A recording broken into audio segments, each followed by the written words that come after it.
जय श्री महाकाल, पितृदेवाय नमः। आप सभी का पुनः स्वागत है जय श्री महाकाल हस्तरेखा ज्योतिष एवं वास्तु विज्ञान केंद्र के हमारे इस कार्यक्रम में। मैं पंडित गौरव दवे आप सभी का पुनः बहुत बहुत स्वागत करता हूँ।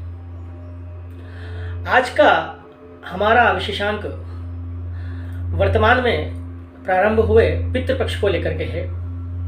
हमने आप सभी से पितृपक्ष को लेकर के अपनी अपनी शंकाएं और प्रश्न पूछे थे। बाबा महाकाल की कृपा से संपूर्ण भारतवर्ष से कुछ प्रश्न बाहर से भी आए हैं। काफ़ी प्रश्न जो है तो पितृपक्ष को लेकर के लोगों ने किए हमसे। आज के इस विशेषांक में हम पितृपक्ष को लेकर के उन सभी प्रश्नों के उत्तर के माध्यम से आप सबकी सभी शंकाओं का समाधान करने का प्रयास करेंगे और साथ में इस विशेषांक के माध्यम से आपको और हमें पितृपक्ष को लेकर के जितने भी भ्रामक जानकारियां हैं या जो जानकारियां नहीं हैं उनका समाधान हो जाएगा। तो प्रारंभ करते हैं। भारतीय धर्म ग्रंथों के अनुसार मनुष्य पर 3 प्रकार के ऋण होते हैं। सबसे पहला पितृ ऋण, दूसरा देव ऋण और तीसरा ऋषि ऋण। इसमें पितृ ऋण सर्वोपरि है। पितृ ऋण का मतलब हुआ वो पूर्वज, माता पिता, दादा दादी जिन्होंने हमें इस संसार में जन्म दिया, साथ ही जीवन जीने का माध्यम सिखाया, शिक्षा के माध्यम से, भोजन के माध्यम से, लालन पालन के माध्यम से, हमारे पोषण के माध्यम से हमें इतना बड़ा किया, हमारा पालन किया, वो हमारे पूर्वज हैं, वो हमारे पितृ हैं। समझने वाली बात हो गई। अश्विन कृष्ण की प्रतिपदा से लेकर के अमावस्या तक पितृपक्ष या कहें कि पितृ पर्व माना गया है।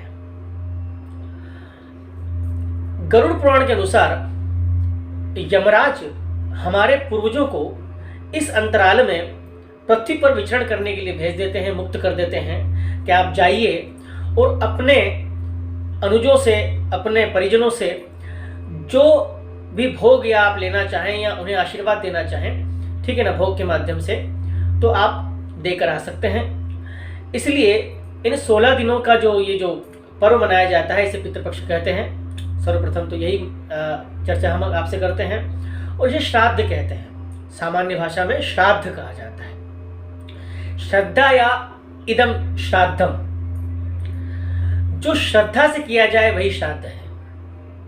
सबसे पहले यहां बात को समझने का प्रयास कीजिएगा। श्रद्धा से किया जाए। हम हमेशा आप लोगों से कहते हैं कि भगवान या देवता जिसे कहें वो भाव के भूखे होते हैं। भाव का मतलब ये हुआ कि अगर आपके मन में भाव सही नहीं है तो आप कितना भी ब्राह्मण भोजन करा दें, कितना भी आप तर्पण कर दें, कितना भी दान धर्म कर दें, कितनी भी गौ सेवा कर दें, और मन में विचार शुद्ध नहीं है, इन 16 दिनों में मन क्रम वचन से अगर आप पितृपक्ष में सारी व्यवस्थाएं करते हैं तभी मान करके चलिएगा कि पितृपक्ष सफल हुआ। पूर्वजों से आशीर्वाद की प्राप्ति के लिए हमें मन क्रम वचन, मन से, क्रम से और वचन से, तीनों से हमें इस पर्व को मनाना होता है। श्रद्धा से किया गया ही श्राद्ध है। तो चलिए प्रारंभ करते हैं। सबसे पहला प्रश्न है मध्य प्रदेश से, तर्पण का महत्व क्या है? पितृपक्ष में तर्पण का महत्व क्या है? बहुत सुंदर प्रश्न है आपका। जो अपने पितरों को तिल मिश्रित जल से 3 बार तर्पण करते हैं उनके समस्त पापों का नाश हो जाता है। समस्त पापों का नाश हो जाता है। अब आप कहेंगे गुरुजी आपने तो 3 तर्पण में सारे पापों का नाश कर दिया। नहीं, ऐसा नहीं। यहाँ पर देखिए, किसी भी चीज को बोलना और उसका अभिप्राय समझना सबसे पहले आवश्यक है। इसी कारण से सनातन धर्म को लेकर के काफी लोग भ्रामक जानकारियां फैलाते हैं और उसका प्रभाव आप लोगों पर, आपकी संतानों पर, आपके बच्चों पर पड़ता है जो कि अपने ही धर्म से विमुख हो जाती है। तो यहाँ पर मुक्ति का मतलब है, या कहें कि सभी पापों से नाश का मतलब है कि अगर हमसे हमारे पूर्वजों के प्रति या हमारे पितरों के प्रति किसी प्रकार की उनके दान में, धर्म में, तर्पण में किसी प्रकार के कोई कमी रह गई है या हमने पहले कोई त्रुटि कर दी है तो हमें वो क्षमा कर देते हैं। अब समझ में आ गई होगी आपको बात को, सभी पापों का नाश हो जाता है। अगला प्रश्न है उत्तर प्रदेश से नीलम जी का। किसी को कैसे पता चलेगा कि उसके पितृ भटक रहे हैं? देखिए, ये प्रश्न आपने किया है, स्वाभाविक सी बात है, प्रश्न करना आपका एक तरीके से काम है। लेकिन किसी को कैसे पता चलेगा कि उसके पितृ भटक रहे हैं? देखिए, पितरों से संबंध हुआ हमारे दादा, परदादा, माता, प्रारंभ तो माता पिता से होता है, माता पिता, दादा, परदादा, काका, चाचा, जो भी आपके परिवार में आप आगे पीढ़ियों तक रहे हैं। लेकिन स्वाभाविक सी बात है कि अगर मैं अपनी ही बात करूं तो क्या मैं अपनी 5 पीढ़ियों का, या अगर कहूं कि मेरे दादाजी के परदादा जी का जानकारी रख सकता हूं? क्या संभव नहीं है। ऐसी परिस्थिति में भटकने वाली जब बात आती है तो यहाँ 2 व्यवस्था है। मृत्यु 2 प्रकार से होती है, सामान्यतः चर्चा करें वैसे तो बहुत प्रकार से होती है, लेकिन 2 प्रकार से होती है। एक घोती, एक अघोती। अब घोती का मतलब हुआ जिस व्यक्ति ने, जीव ने धरती पर जन्म लिया, जन्म लेकर के अपने जीवन को भोगा, भाई पैदा हुए, पढ़े लिखे, बड़े हुए, शादी हुई, बच्चे बच्ची हुए, संसार को भोगा, सारी सुख सुविधाओं को भोगा, और फिर अंत में जाकर के देवलोक गमन कर गए, मतलब मृत्यु को प्राप्त हो गए, शरीर को यहीं छोड़ दिया और आत्मा देवलोक चली गई। एक मृत्यु तो ये हो गई, संपूर्ण जीवन जिया। दूसरी मृत्यु हुई, किसी व्यक्ति ने जन्म लिया, जन्म लेकर के असमय उसकी मृत्यु हो गई, मतलब उसने संसार को पूरा जैसा भोगना चाहिए था, बाल्य अवस्था, किशोर अवस्था, यौवन अवस्था, प्रौढ़ अवस्था, वृद्धा अवस्था, इन सारी अवस्थाओं को ना भोगते हुए बीच मध्य में उसका जो है तो उसका देवलोक गमन हो गया।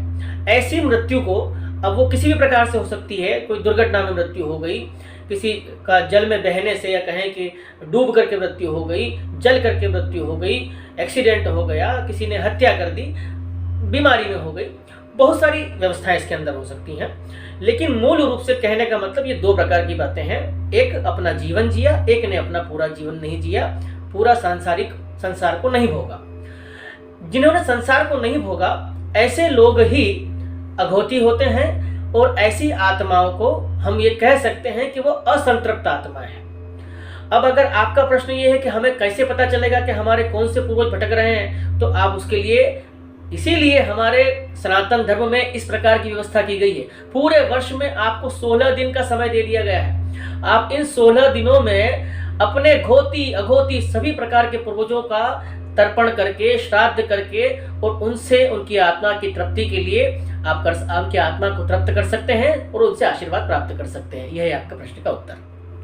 अगला प्रश्न है निशा जी का उत्तर प्रदेश से, प्रमोद जी बिहार से, और नितिन जी उत्तर प्रदेश से। यहाँ पर मैं एक चीज आपसे कहूंगा, कुछ प्रश्नों को हमने मिश्रित कर दिया है, क्योंकि कारण यह है कि ऐसे तो अलग अलग लोगों ने अलग अलग एक ही विषय को लेकर के अलग अलग बातें पूछी हैं, तो हमने थोड़ा मिश्रित कर दिया है। इन सभी लोगों का एक विशेष प्रश्न है कि भवन निर्माण, या कोई अगर कहें कि कोई नया भवन निर्माण या कोई करना चाहे तो क्या श्राद्ध पक्ष में करना चाहिए, नहीं करना चाहिए। एक इसमें मिश्रित प्रश्न ये भी है कि कोई भवन निर्माण चल रहा है पहले से, तो क्या श्राद्ध पक्ष में उसे रोक देना चाहिए। सुनिए ध्यान से, श्राद्ध पक्ष में कोई भी नवीन कार्य का मतलब हुआ दैनिक जीवन को छोड़ करके कोई भी ऐसा काम जिसे हम कह सकते हैं कि टाला जा सकता है, वो ना करें। भवन निर्माण के प्रश्न है तो भवन निर्माण नवीन भवन निर्माण का प्रारंभ ना करें। पुराना जो चल रहा है उसे चलने दीजिए, उसमें कोई समस्या नहीं है, नवीन ना करें। इसका उत्तर मैं यहीं पर समाप्त करूंगा। आगे इसी विषय पर कुछ चर्चा में अभी आपको और भी चीजें आपके सामने आएंगी। अगला प्रश्न है जया जी बरेली से, सुमित जी पोरवाल जयपुर से, और मनमोहन जी उपाध्याय दिल्ली से, रीमा मल्होत्रा दिल्ली से। इन सभी लोगों का एक मिश्रित प्रश्न है कि घर में अगर पुरुष न करे, मतलब अगर घर में कोई पुरुष है और वो श्राद्ध नहीं मानता हो, नहीं करता हो, तो क्या कोई बहू, मतलब उस पुरुष की पत्नी श्राद्ध कर सकती है। अगर किसी के पुत्र नहीं है तो क्या पुत्री तर्पण कर सकती है। और इसी में मिश्रित प्रश्न एक और है कि ननिहाल में अगर उपलब्धता ना हो, मतलब मान लीजिए कि किसी व्यक्ति के एक पुत्री का जन्म हुआ और 2 पुत्री का जन्म हुआ, पुत्र हुआ ही नहीं, और उनके परिवार में कोई भाई था भी नहीं। ऐसी परिस्थिति में संतान तो उनकी अगर देखा जाए तो बेटी ही और बेटी के बच्चे ही रहेंगे, तो क्या ननिहाल, मतलब मान लीजिए मैं हूं, हमारे नाना जी थे, उनके ना कोई भाई है ना कुछ है, और हम ही उनकी आखिरी आगे की पीढ़ी हम ही होनी है, तो क्या हम अगर तर्पण करते हैं या श्राद्ध करते हैं तो क्या पूर्वज वो भोग अर्पण करेंगे? सुनिएगा ध्यान से। मिश्रित प्रश्न हो गया। पहली चीज, घर में अगर पुरुष ना करें तो उस पुरुष की पत्नी, देखिए श्रद्धा या इदम श्राद्धम, श्रद्धा भाव से, और पत्नी अर्धांगिनी होती है। जब शादी होती है तो गोत्र परिवर्तित हो जाता है, स्वाभाविक सी बात है। अब आप इस गोत्र की हो गई, अब आप इस घर की बहू भी हैं और बेटी भी हैं देखा जाए तो स्वाभाविक सी बात है, अगर आपके पति उपलब्ध नहीं है या कहीं चले गए हैं या नहीं कर पा रहे हैं तो आप कीजिए। आपका भोग आपके पूर्वज अर्पण करेंगे, आपको आशीर्वाद भी उतना ही देंगे जितना कि आपके पति करते हैं। पुत्र की अनुपस्थिति, पुत्र न हो, पुत्री बिल्कुल कर सकती है, वही बात आ गई वापस। अगर किसी के नहीं है तो भाई क्या करेंगे? ऐसे लोगों को छोड़ दिया जाए भटकने के लिए? नहीं, आप कीजिए। कोई भी बेटी अपने पिता का, अपने कोई भी दादा का या जो भी है उनका श्राद्ध कर सकती है। ऐसी व्यवस्था अगर है कि परिजन नहीं करते हैं या नहीं उपलब्धता है, बिल्कुल आप मन में भाव रख करके कीजिए, आपके पूर्वज आपको बराबर आशीर्वाद देंगे। ननिहाल वाली भी बात यही आती है। अगर आपके मन में भाव है, आप मन में भाव रख करके कीजिए, बराबर आपके पूर्वज जो हैं आपके श्राद्ध को अर्पण करेंगे, ग्रहण करेंगे और साथ में आपको आशीर्वाद भी उतना ही देंगे जितना कि एक सामान्य व्यवस्था में एक संतान जो बेटा होता है या बालक होता है वो करता है, आपको बराबर मिलेगा। अगला प्रश्न है, क्या गर्भपात का श्राद्ध करना पड़ता है? नहीं। जिस जीव ने धरती पर जन्म नहीं लिया, जिसने धरती पर जन्म लिया और उसने भोगा और उसकी कोई अभिलाषा रह गई तो श्राद्ध में पूर्ति हो जाएगी। लेकिन जिसने जन्म लिया ही नहीं, उसका श्राद्ध करने की आवश्यकता नहीं है। हाँ ठीक है, प्रणाम करें, जीव है, आशीर्वाद लें, उसकी समस्या नहीं है, लेकिन श्राद्ध करने की आवश्यकता नहीं है। ये सीमा जी का बनारस से प्रश्न था। अगला प्रश्न है, क्या पितृपक्ष में मंदिर में पूजा नहीं करनी चाहिए? बड़ा सुंदर प्रश्न है। काफी लोग डर जाते हैं कि भाई पितृपक्ष है मतलब मान लीजिए सूतक ही लग गया। नहीं, ऐसा नहीं है। पितृपक्ष का मतलब हुआ पितृपर्व। भाई पितृ भी देवता हैं, देव भी देवता हैं और पितृ प्रथम देव हैं। ये भी सुन लीजिएगा ध्यान से। हमारे पूर्वज जिन्होंने हमें जन्म दिया, अरे हमें जन्म ही नहीं देते तो क्या हम इस संसार में आते?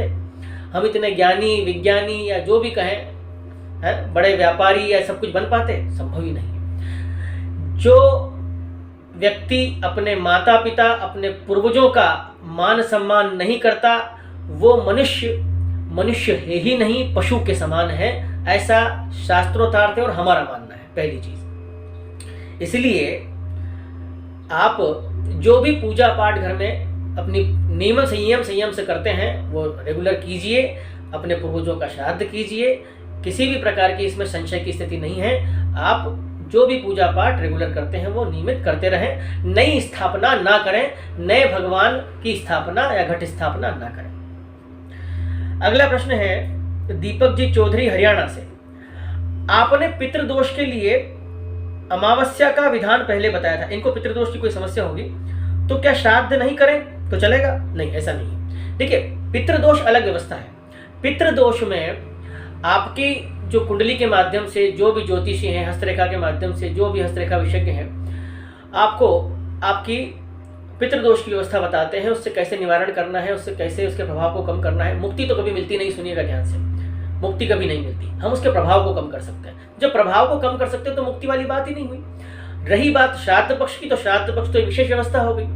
आप बराबर श्राद्ध कीजिए। पितृदोष का निवारण उसके लिए अलग व्यवस्थाएं हैं, वो जैसा आपके ज्योतिषी, आपके हस्तरेखा विशेषज्ञ, जो भी आपके गुरुजन हैं आपको बताएं वो व्यवस्था कीजिए। लेकिन श्राद्ध आपको करना है, वो नियम संयम से, जो भी तिथि त्योहार आपका तिथि है उस तिथि के माध्यम से कीजिए। अगला प्रश्न है, बड़ा अगर कहें तो इंटरेस्टिंग प्रश्न है, पितृपक्ष में दाढ़ी कटिंग करना चाहिए या नहीं करना चाहिए? अमरजीत सोनी मुंबई से, बहुत बहुत स्वागत अमर जी। बड़ा सुंदर प्रश्न किया आपने कि पितृपक्ष में दाढ़ी कटिंग करना चाहिए कि नहीं करना चाहिए। देखिए दाढ़ी कटिंग करने से ऐसा नहीं है कि आपके पूर्वज नाराज हो जाएंगे या आपके मन में कितना ही भाव है तो वो भाई तुमने दाढ़ी नहीं की तो हम तुम्हारा भोग अर्पित नहीं करेंगे, या आपने कितना भी कुछ श्राद्ध कर दिया वो भोग ग्रहण नहीं करेंगे, ऐसा नहीं होता। सीधी सी बात है, जब बात आ जाती है किसी देवता के विशेष समय की, हमने पर्व मनाया या कोई तिथि मनाई और अपने भाव को उनके अर्पण कर दिया, पितृपक्ष का मतलब हुआ इस पक्ष में हमने हमारा भाव अपने पूर्वजों को दे दिया मन क्रम वचन से। अब ऐसी परिस्थिति में हम अपनी साज सज्जा, भाई अगर आदमी दाढ़ी कराएगा कटिंग कराएगा तो क्यों कराएगा, सीधी सी बात है, अपनी साज सज्जा हम अच्छे दिखें सुंदर दिखें हमारा व्यक्तित्व अच्छा दिखे, तो कहीं ना कहीं ये विलासिता की चीज़ों से जुड़ी हुई चीज़ें हैं, ऐसा नहीं है, साफ सफाई भी है, लेकिन फिर भी एक सामान्य सी बात है, अपना समय व्यर्थ न जाए या अधिक समय उसमें न चला जाए, ज़्यादा से ज़्यादा समय अपने पितृपक्ष को या और व्यवस्थाएं दान धर्म में लगा रहे। ऐसी परिस्थिति में एक व्यवस्था की गई है कि भाई जहाँ तक हो सके तो इनको टाला जाए, अति आवश्यक नहीं है, टाला जाए। पर हाँ, हमारी तरफ से आपको एक छोटी सी चीज़ है, जिस दिन आपके घर में किसी माता पिता या आपके दादा दादी या पूर्वज का आपको श्राद्ध मना रहे हैं, विशेष तिथि जो भी है ना, ठीक है ना, तो उस दिन आप प्रयास करें कि ऐसी व्यवस्था, दाढ़ी कटिंग नाखून काटना, इनसे बचने का प्रयास करें, यह आपके लिए अच्छा होगा। आपका ध्यान सारा का सारा अपने पूर्वजों के श्राद्ध पर रहेगा। ठीक है, अगला प्रश्न है नीलम जी हरिद्वार से, आकाश जी झारखंड से, मिश्रित प्रश्न है। क्या पूजा के स्थान पर घर में जहां पर मंदिर है वहां पर तर्पण या श्राद्ध कर सकते हैं? पूर्वजों का जो स्थान है वो है दक्षिण दिशा। स्वाभाविक सी बात है, जब भी श्राद्ध करें, धूप दें, धूप ध्यान करें या तर्पण करें, ऐसी परिस्थिति में दक्षिण दिशा की ओर मुख रख करके आप उनका श्राद्ध करें। और पूजा का जो स्थान होता है वो ईशान कोण में होता है, उत्तर पूर्व में, इसलिए पूजा के स्थान पर कभी भी पूर्वजों का श्राद्ध नहीं किया जाता। अगला प्रश्न है पूजा जी का मध्य प्रदेश से, श्राद्ध में कौवे को भोजन कराना आवश्यक है क्या? इसका महत्व क्या है? और कौवा अगर न खाए तो क्या पूर्वजों ने हमारा भोग जो है वो ग्रहण नहीं किया? मैं बहुत बहुत स्वागत करूंगा आपके इस प्रश्न का। इस प्रश्न के बाद में आपको बताने में मुझे भी आनंद आएगा। देखिए, हमारा पूरा सनातन धर्म ये मान के चलिए कि जीव विज्ञान ही है। हम पैदा हुए और मरेंगे वहां तक का सारा विज्ञान हमारे सनातन धर्म में, एक एक चीज अगर हमारा धर्म कहता है कि ये करना चाहिए ये नहीं करना चाहिए, तो ये मान के चलिए कि वो सारा का सारा साइंस है, हमारे जीवन का साइंस है, जीवन का विज्ञान है। अगर कोई चीज नहीं करने के लिए कही गई है तो उसको रूढ़िवादिता ना मानते हुए सबसे पहले उस पर विचार कीजिए, 4 किताबों को पढ़िए, तब आगे बढ़िए। कहीं किसी की कहीं भी बात में कि दूध नहीं चढ़ाना, ये नहीं करना, वो नहीं करना, ढकोसला है, ये है, वो है, मेरा हाथ जोड़ करके निवेदन है, धर्मो रक्षति रक्षितः, हम धर्म की रक्षा करेंगे तभी धर्म हमारी रक्षा करेगा। प्रश्न बड़ा सुंदर सा है कि क्या कौवे को भोजन कराने से या नहीं कराने से क्या प्रभाव पड़ता है? हमारे शास्त्रों में एक व्यवस्था है कि जब भी हम भोजन करते हैं, अर्थात दैनिक जीवन में भोजन करते हैं, फिर भोजन ग्रहण करते हैं, तो उससे पूर्व हमें 5 बलियों की एक व्यवस्था दी गई है। 5 बलियों की व्यवस्था करनी होती है। ये बलियां कौन सी हैं? सबसे पहली गौ बलि, दूसरी है श्वान बलि, मत्स्य बलि, तीसरी है काक बलि, चौथी है देव बलि और अंतिम है पिपलिका बलि। पिपलिका मतलब चींटियों को भोग देना। बलि का मतलब यहाँ पर बलि नहीं करना है, बलि का मतलब हुआ जो भोजन हमने बनाया है उस भोजन को इन 5 लोगों के निमित्त पहले निकालिए, उसके बाद में ग्रहण कीजिए। क्यों? गौ का संबंध पृथ्वी तत्व से है, श्वान और मत्स्य का संबंध जल तत्व से है, काक का संबंध वायु तत्व से है, देवबलि आकाश तत्व से है और चींटियों का संबंध अग्नि तत्व से है।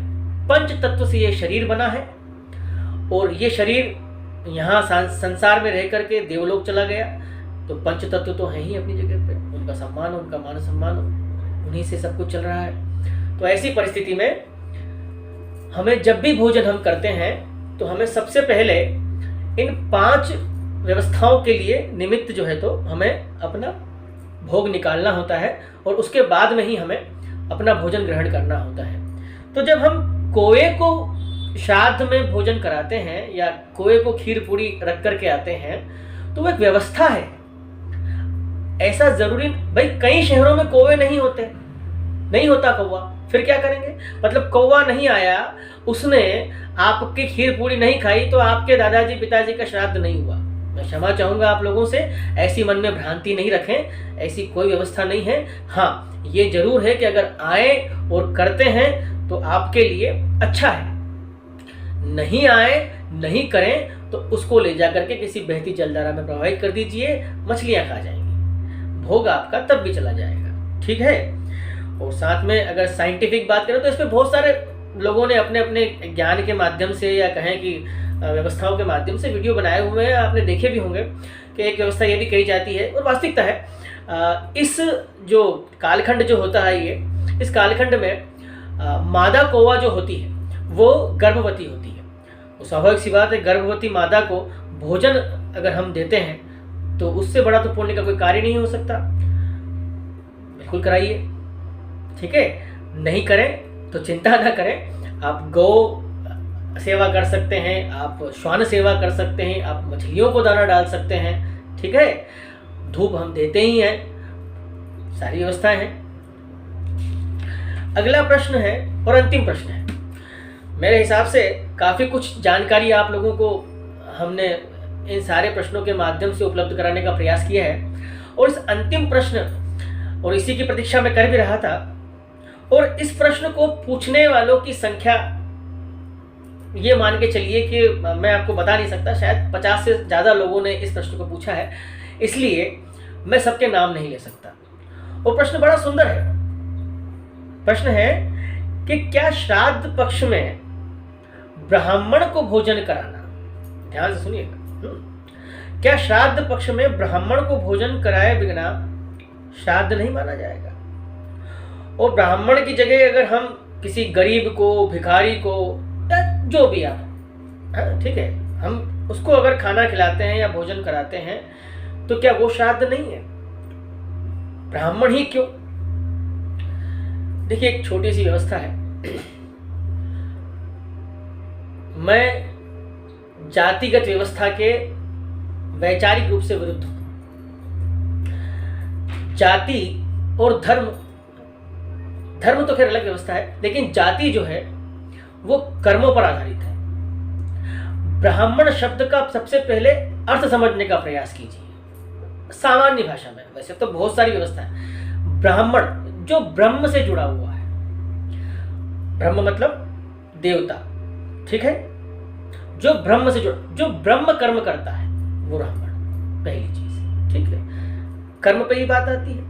जो नीच कर्म करेगा वो शुद्ध हो गया, ठीक है। चाहे वो ब्राह्मण भी हो, अगर किसी की हत्या कर रहा है, हत्या करके बेच रहा है, बम फोड़ रहा है, तो वो नीच है, शुद्ध है, ठीक है। सामान्य सी बात है, मैं ब्राह्मण पर चर्चा करूंगा, बाकी चीजों पर चर्चा नहीं करना चाहता। ब्राह्मण का मतलब हुआ जो ब्रह्म से जुड़ा हुआ है। जब बात आती है पितरों को भोग अर्पित करने की, जब बात आती है पितरों को भोग अर्पित करने की, तो एक सामान्य सी व्यवस्था है। देवताओं के दो मुख होते हैं, ध्यान से सुनिएगा। देवताओं के दो मुख होते हैं। पहला है अग्नि। जब भी हम किन्हीं देवता को अपनी तरफ से कोई भोग अर्पित करना चाहते हैं तो पहला माध्यम है अग्नि। हवन के माध्यम से, होम के माध्यम से, धूप के माध्यम से हम अपने देवता को, भाई हमने खीर बनाई या जो भी हम चाहते हैं, ठीक है, जो चीजें हम उनको अर्पित करना चाहते हैं, तो वो हम अग्नि में जो है तो स्वाहा के माध्यम से उन तक पहुंचाने का प्रयास करते हैं। और वो वास्तविकता है, पहला मुख है अग्नि। आपने अग्नि में होम कर दिया, आपका निमित्त चला गया। दूसरा मुख है, दो ही मुख है, दूसरा मुख है ब्राह्मण। ब्राह्मण को आपने भोजन कराया तो ब्राह्मण संतृप्त होकर के आपके पूर्वजों तक आपके भोग को पहुंचा देगा, आपके पूर्वज ग्रहण कर लेंगे, क्योंकि पूर्वज जो है वो पितृ देवता, देव हैं। यहाँ पर एक बात का विशेष ध्यान रखिएगा श्राद्ध पक्ष में गाय के दूध से बनी हुई वस्तुओं का ही प्रयोग करें। अगर खीर बना रहे हैं तो गाय के दूध से बनाएं, घी है या जो भी चीजें आप प्रयोग में ले रहे हैं तो वो गाय के दूध की होनी चाहिए, भैंस के दूध की ना हो। आपका चाहे आप एक की जगह 1,00,000 ब्राह्मण जिमा दें, 1,00,000 लोगों को खाना खिला दें, आपका जो भी श्राद्ध है वो आपके पूर्वज ग्रहण नहीं करेंगे। हाथ जोड़ करके निवेदन है। उसका कारण है क्योंकि जब यमराज आपके पूर्वजों को यमलोक से या कहें कि देवलोक से पृथ्वी पर भेजते हैं भोग अर्पण ग्रहण करने के लिए, तब एक चीज कहकर भेजते हैं, और ये गरुड़ पुराण का व्याख्यान है, हमारा नहीं है। तब एक चीज कहकर भेजते हैं कि आप जा तो रहे हैं लेकिन हमारी सवारी है भैंसा, ठीक है। तो ऐसी परिस्थिति में आप जो है तो भैंस से के दूध से बनी हुई किसी प्रकार की चीज को ग्रहण मत कीजिएगा, ठीक है। अगर आपने ऐसा किया तो आपको यहां पर आप समझ गए होंगे क्या क्या होता है नरक में, फिर वहां पर या स्वर्ग में जो भी है, ठीक है ना, यमलोक में, तो उनको दंड भोगना होता है। आपके पूर्वज दंड ना भोगे, इसलिए ध्यान रखें। गौ माता हम माता कहते हैं, और ऐसा नहीं है, कम कीजिए, जरूरी नहीं है 1000 लोगों को भोजन कराइए, 2 को कराइए, 10 को आपके सामर्थ्य के अनुसार। ब्राह्मण को आप भोजन करा रहे हैं तो उनकी आत्मा तृप्त होनी चाहिए। ब्राह्मण को भोजन कराते वक्त हम ज्यादा उनसे वार्तालाप न करें, भोजन करते वक्त ऐसे भी नहीं करना चाहिए। उनको अच्छे मन से उनको भोजन कराएं, अपनी यथाशक्ति उनको दान करें, उनको जो भी आप देना चाहें दें, ठीक है ना, और प्रणाम करके उनको विदा करें। सर्वपितृ अमावस्या को लेकर के एक वीडियो हम छोटा सा और बनाएंगे आपके लिए। लेकिन हाँ, जिन लोगों को अपने दादा परदादा माता पिता की तिथियां ज्ञात नहीं है, उन लोगों के लिए एक लाइन में व्यवस्था है। सर्वपितृ अमावस्या के दिन वो श्राद्ध करके अपने समस्त पूर्वजों की, ऐसे, इसका मतलब ये नहीं कि आप हुए तो भी भूल जाए, ऐसा नहीं करना। अगर वाकई में ज्ञात नहीं है तो एक अंतिम दिन ऐसा दिया हुआ है कि आप उस दिन श्राद्ध के माध्यम से अपने समस्त पूर्वजों का श्राद्ध करके उनका आशीर्वाद ग्रहण कर सकते हैं। आपके जीवन में आपके पूर्वजों का आशीर्वाद आपको मिलता रहे, आपके आराध्य का, आपके इष्ट का आशीर्वाद आपको मिलता रहे, आप ऐसे ही निरंतर सफलता की ओर अग्रसर रहें, आपके जीवन में रुके हुए सारे काम शीघ्र पूर्ण होते जाएं, आपको सफलता मिले, सुख शांति आपके जीवन में बनी रहे। इन्हीं कामनाओं के साथ मैं आप सभी लोगों को पितृपक्ष की बहुत बहुत शुभकामनाएं देता हूँ। शुभकामनाएं इसलिए क्योंकि आप श्राद्ध के माध्यम से उनसे आशीर्वाद प्राप्त करेंगे और वही आशीर्वाद आपके जीवन में काम आएंगे, ठीक है। इस प्रकार के वीडियो के माध्यम से हम आपको समय समय पर प्रयास करते हैं अच्छी से अच्छी जानकारी देने का। मेरा अनुरोध है, चैनल को प्रोत्साहित करें, सब्सक्राइब करें, शेयर करें और इस विशेष विषय को अधिक से अधिक शेयर करें ताकि लोगों में पितृपक्ष को लेकर के कोई भ्रामक जानकारी हो या किसी प्रकार की कोई चीज़ कमी रह गई हो, जानकारी नहीं हो, तो उनको प्राप्त हो। आप सभी का कल्याण हो। बाबा महाकाल की कृपा आप पर बनी रहे। जय श्री महाकाल।